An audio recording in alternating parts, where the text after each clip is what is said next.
ഈശോ മിശിഹായ്ക്ക് സ്തുതിയായിരിക്കട്ടെ. ഞാൻ മാണിപ്പറമ്പിലച്ചൻ. ഇന്നലെ ലോകമാസകലം ഓശാന ഞായറാഴ്ചയായിരുന്നു. വിശുദ്ധ വാരത്തിലേക്ക്, പീഡാനുഭവ വാരത്തിലേക്ക് ക്രൈസ്തവരെല്ലാവരും കടക്കുന്ന വിശുദ്ധമായ ദിനം. എന്നാൽ ചില പള്ളികളിൽ അതൊരു പ്രഹസനമായിരുന്നു, ഒരു ഷോ, പ്രഹസനം. ഒരു ഉദാഹരണം പറഞ്ഞാൽ, വികാരിച്ചൻ തന്നെ ഈശോയാണെന്ന് സങ്കല്പിച്ച് ഈശോയുടെ തോന്നിക്കുന്ന ഒരു വേഷം, എന്നാൽ അതൊരു കോമാളി വേഷം പോലെയായിരുന്നു. ഈശോയുടെ വേഷത്തോടൊന്നും സാമ്യമില്ലാത്ത ഒരു വേഷം ധരിച്ച് ഇടവക്കാരായ കുറേ പേരുടെ ഇങ്ങനെ കൈകളിൽ കുരുത്തോലയോ ഒലിവിലെല്ലാം കൊടുത്ത് അവരുടെ ഓശാന വിളികളോടുകൂടി വികാരിച്ചൻ തന്നെ ഈശോയായി സങ്കല്പിച്ചുകൊണ്ട് ഒരു ജാഥ, പ്രദക്ഷിണത്തിൻ്റെതായ ഒരു ഭംഗിയോ അല്ലെങ്കിൽ അതിൻ്റെ ഒരു അന്തരീക്ഷമോ അല്ലെങ്കിൽ തിരുക്കർമ്മത്തിൻ്റെതായ ഏതെങ്കിലും തരത്തിലുള്ള ചൈതന്യമോ ഇല്ലാതെ ഒരു പ്രഹസനം. അങ്ങനെ ഇടവക ജനങ്ങളുടെ ആദരവും ആരാധനയൊക്കെ ഈശോയ്ക്ക് ലഭിക്കുന്നതിന് പകരം വികാരിയച്ചൻ നേടി. അല്ലെങ്കിലും അതാണല്ലോ ജനാഭിമുഖം. ജനാഭിമുഖം ജയിക്കട്ടെ, നമ്മുടെ കർത്താവ് തോൽക്കട്ടെ. അടുത്ത വ്യാഴാഴ്ച, പെസഹ വ്യാഴം, അന്ന് കർത്താവ് പൗരോഹിത്യം, മഹാപുരോഹിത പ്രാർത്ഥന ചൊല്ലി അപ്പസ്തോലന്മാരെ, 12 അപ്പസ്തോലന്മാരെ പുരോഹിതന്മാരെ വാഴിച്ച ആ സംഭവമാണ് യോഹന്നാന്റെ സുവിശേഷം നമ്മൾ വായിക്കുക. പിന്നെ കർത്താവ് കുർബാന സ്ഥാപിച്ചത് സമാന്തര സുവിശേഷങ്ങളിൽ വായിക്കും. മത്തായി, മർക്കോസ്, ലൂക്ക, ഈ സുവിശേഷങ്ങളെയാണ് സമാന്തര സുവിശേഷങ്ങൾ എന്ന് പറയണേ. ഇങ്ങനെ മിക്സ് ചെയ്തുള്ളൊരു വായനയാണ് പെസഹ വ്യാഴാഴ്ച. ഈ രണ്ട് സംഭവങ്ങളൊന്നും നടന്നതുകൊണ്ടാണ് ഈ വിശുദ്ധ പൗരോഹിത്യം സ്ഥാപിച്ചതിൻ്റെയും വിശുദ്ധ കുർബാന സ്ഥാപിച്ചതിൻ്റെയും ഓർമ്മയാണ് നമ്മുടെ വിമത വൈദികർ ഒരേ ഒരു ഓസ്തി ഉപയോഗിച്ച് മാരത്തോണായി 36 കുർബാന ചൊല്ലുമായിരിക്കും. അങ്ങനെ ബസിലിക്കയിലെ ആഭിചാര കുർബാനയുടെ ആണ്ട് ആഘോഷിക്കുമായിരിക്കും. കത്തോലിക്ക സഭയിൽ നിന്ന് അങ്ങനെ ഈ ആഭിചാര കുർബാന ചൊല്ലി ഓട്ടോമാറ്റിക്കായിട്ട് അനന്തസിദ്ധമായി കത്തോലിക്ക സഭയിൽ നിന്ന് പുറത്തു പോയി വിജാതീയരായി തീർന്നവരെ യാതൊരു പശ്ചാത്താപം പ്രകടിപ്പിക്കാതെ തന്നെ ചേർത്ത് പിടിച്ച് ആലിംഗനം ചെയ്യുന്ന മേൽപ്പട്ടക്കാരെയും നമുക്ക് കാണാൻ കഴിയും. ജനാഭിമുഖം ജയിക്കട്ടെ, കർത്താവ്, നമ്മുടെ കർത്താവ് തോൽക്കട്ടെ. പെസഹ വ്യാഴാഴ്ച രാത്രി 9 മണിയോടുകൂടി കർത്താവിനെ അറസ്റ്റ് ചെയ്ത് ഗെത്സമൻ തോട്ടത്തിൽ കൊണ്ടുപോയി. ഗെത്സമൻ തോട്ടത്തിൽ വെച്ച് കർത്താവ് പ്രാർത്ഥിച്ചു. വലിയൊരു മൽപ്പിടുത്തമായിരുന്നു അത്. പിതാവിൻ്റെ ഹിതവും പുത്രൻ്റെ ഹിതവും തമ്മിലുള്ള ഒരു സംഘട്ടനം. നമ്മുടെ വിമത വൈദികനും ആ പ്രാർത്ഥനയിൽ പങ്കെടുക്കുമോ എന്തോ. ഈ ഓശാനയ്ക്ക് ഈശോയായിട്ട് അഭിനയിച്ച ആൾക്ക് പെസഹ വ്യാഴാഴ്ച ഈശോയായിട്ടും അഭിനയിക്കാൻ സാധിക്കണ്ടേ? അങ്ങനെയെങ്കിൽ ആ ഗെത്സമൻ തോട്ടത്തിലെ പ്രാർത്ഥന ശരിയായ തരത്തിൽ അനുഗമിക്കുമോ? എൻ്റെ ഇഷ്ടമായ ജനാഭിമുഖമല്ല, കർത്താവിൻ്റെ ഹിതമായ, നിന്റെ ഹിതമായ ഏകീകൃത കുർബാന എന്ന് പറഞ്ഞ് തൻ്റെ അഹന്തയെ, തൻ്റെ ധാർഷ്ട്യത്തെ, തൻ്റെ ധിക്കാരത്തെ ദൈവഹിതമാകുന്ന, ദൈവേഷ്ടമാകുന്ന ബലിത്തറയിൽ വികാരിച്ചൻ ബലി കൊടുക്കുമോ? അതുണ്ടാകാനുള്ള സാധ്യത കാണുന്നില്ല.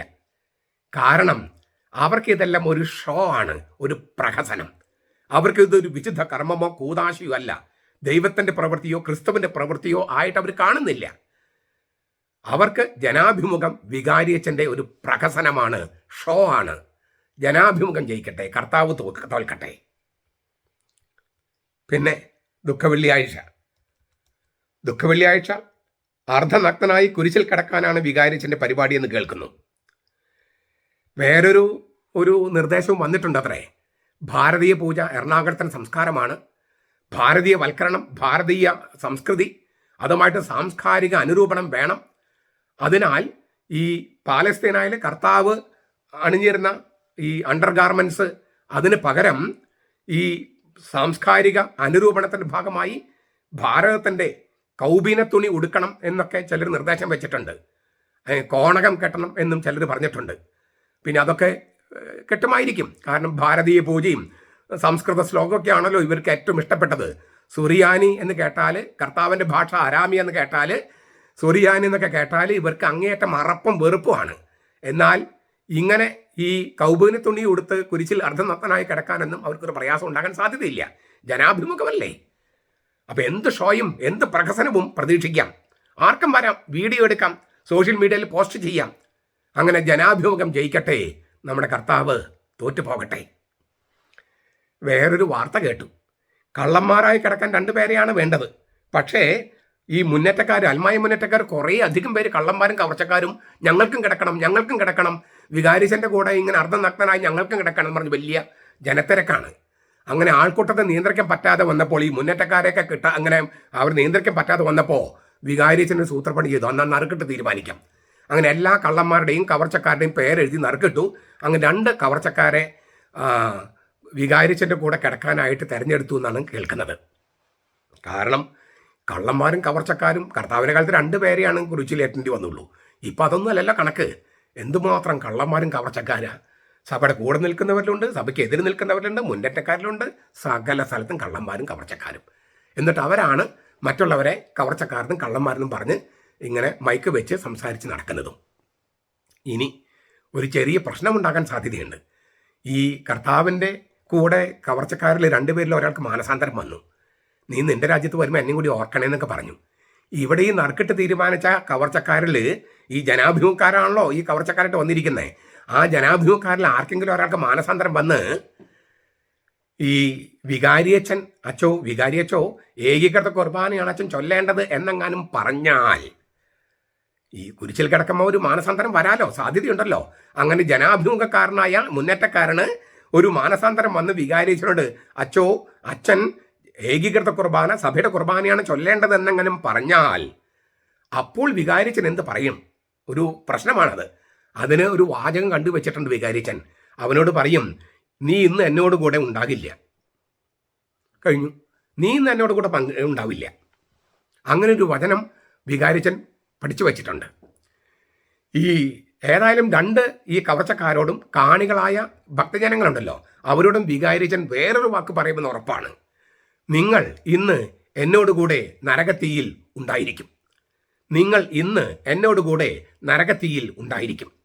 അങ്ങനെ ജനാഭിമുഖം ജയിക്കട്ടെ, നമ്മുടെ കർത്താവ് തോറ്റുപോകട്ടെ. പിന്നെ വരുന്ന ഉയർപ്പ് തിരുനാൾ. വികാരിയച്ഛൻ തന്നെ കല്ലറയിൽ നിന്ന് ഉയർത്തെഴുന്നേൽക്കാനാണ് പരിപാടി. കാരണം ഇപ്പം ഓശാന ഞായറാഴ്ച കർത്താവായിട്ട് വന്നത് വികാരിയച്ഛനാണല്ലോ.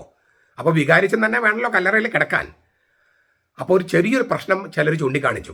യോഹന്നാന്റെ സുവിശേഷം 20-ാമത്തെ അധ്യായത്തിൽ ഈ പത്രോസും യേശു സ്നേഹിച്ച ശിഷ്യനും കല്ലറയിലേക്ക് ചെന്നപ്പോൾ കല്ലറയിൽ 2 തുണികൾ, കർത്താവിൻ്റെ പൊതിഞ്ഞ തുണിയും കർത്താവിൻ്റെ മുഖത്തിട്ട മുഖത്തുവാലയും ഇങ്ങനെ ചുരുട്ടി കൂട്ടി മൂലയിൽ വെച്ചിരിക്കുന്നു. മറ്റു തുണി കല്ലറയിൽ ഉപേക്ഷിച്ചിട്ട് കർത്താവ് ഉയർത്തെഴുന്നേറ്റത്. അപ്പോൾ അങ്ങനെയെങ്ങാനും വികാരിച്ച് ഉയർത്തെഴുന്നേറ്റാൽ അത് കുഴപ്പമില്ലേ? കർത്താവ് ഈശോമിശിഹ കബറിടത്തിൽ 2 തുണികൾ ഉപേക്ഷിച്ചിട്ടാണ് ഉയർത്തെഴുന്നേറ്റത്. അതിൻ്റെ ഓർമ്മയ്ക്കായിട്ടാണ് നമ്മൾ ബലിപീഠത്തിൽ ഒരു വലിയ തുണിയും പിന്നെ ചെറിയ ഒരു തുണി ഉപയോഗിക്കുന്നത്. പിന്നെ ചുരുട്ടിക്കൂട്ടി ആ തുണിയായിട്ട് കർത്താവ് ചുരുട്ടിക്കൂട്ടി വെച്ച തുണി തൂവാല, അതാണ് ശോശപ്പ. പക്ഷെ ശോശപ്പ ഉപയോഗിക്കേണ്ട കാര്യമില്ലെന്ന് ഇന്ദ്രപ്രസ്ഥത്തിൽ നിന്ന്, അതായത് ഫരീദാബാദിൽ നിന്ന് നിർദ്ദേശം വന്നിട്ടുണ്ട്. അതിന് കാരണം പറഞ്ഞത് മാർപ്പാപ്പ അത് ഉപയോഗിക്കുന്നില്ലത്രേ, ലത്തീൻ സഭയിൽ അതില്ലത്രേ. അപ്പോൾ എറണാകുളവും ഫരീദാബാദൊക്കെ ലത്തീൻ സഭയുടെ പാരമ്പര്യങ്ങളാണ് പിന്തുടരേണ്ടത്. സീറോ മലബാറിനുമായിട്ടുള്ള ബന്ധം നമ്മൾ വിച്ഛേദിക്കേണ്ടതുണ്ട്. അതുകൊണ്ട് ശോശപ്പ ഉപയോഗിച്ച് പൗരത്യ സഭയായിട്ട് നമ്മൾ ചെയ്യാൻ പാടില്ല. യോഹന്നാന്റെ സുവിശേഷത്തിൽ പറഞ്ഞ പോലെ ഒന്നും അല്ല ചെയ്യേണ്ടത്. ഫരീദാബാദിൽ നിന്ന് കിട്ടിയിരിക്കുന്ന നിർദ്ദേശം അനുസരിച്ച് ശോശപ്പ ഉപയോഗിക്കാൻ പാടില്ലെന്നൊക്കെയാണ്. അപ്പോൾ എന്ത് ചെയ്യും? വികാരിച്ചൻ എങ്ങനെയാണ് കബറിടത്ത് എഴുന്നേൽക്കുക എന്ന ഒരു ആശങ്ക വന്നിട്ടുണ്ട്.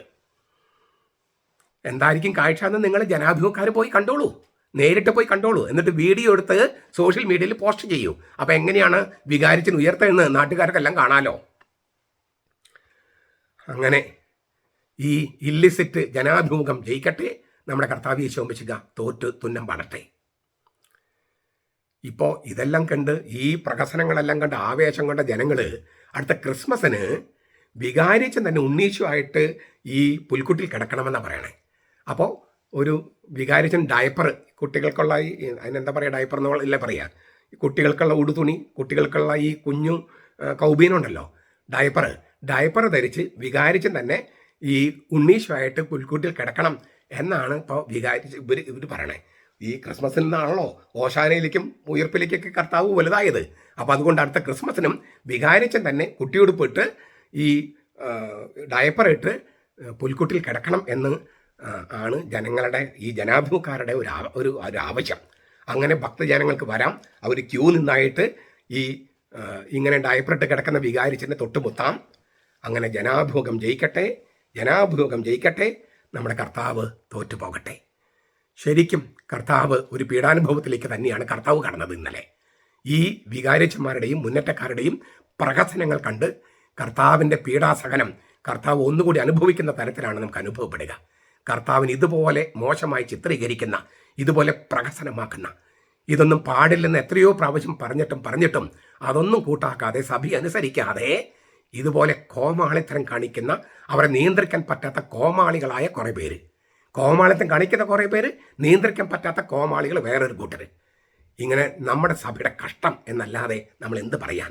കർത്താവിനോട് നമുക്ക് എല്ലാവർക്കും ചേർന്ന് ഈ വിശുദ്ധ വാരത്തിൽ മാപ്പ് ചോദിക്കാം. ഇവരുടെ എല്ലാവരുടെയും പ്രഹസനങ്ങൾക്കും ഷോകൾക്കും വിശ്വാസമില്ലായ്മയ്ക്കും അനുസരണമില്ലായ്മയ്ക്കും ധിക്കാരത്തിനുമെല്ലാം കർത്താവ് പ്രായശ്ചിത്തം ചെയ്തിട്ടുണ്ട്. നമുക്ക് അവർക്ക് വേണ്ടി പ്രാർത്ഥിക്കാം. അല്ലാതെ നമുക്ക് എന്ത് ചെയ്യാൻ കഴിയും? നമ്മുടെ കർത്താവ് ഈശോ മിശിഹായുടെ കൃപയും പിതാവായ ദൈവത്തിൻ്റെ സ്നേഹവും പരിശുദ്ധാത്മാവിൻ്റെ സഹവാസവും നാം എല്ലാവരോടും കൂടി ഉണ്ടായിരിക്കട്ടെ, ഇപ്പോഴും എപ്പോഴും എന്നേക്കും. ആമേൻ.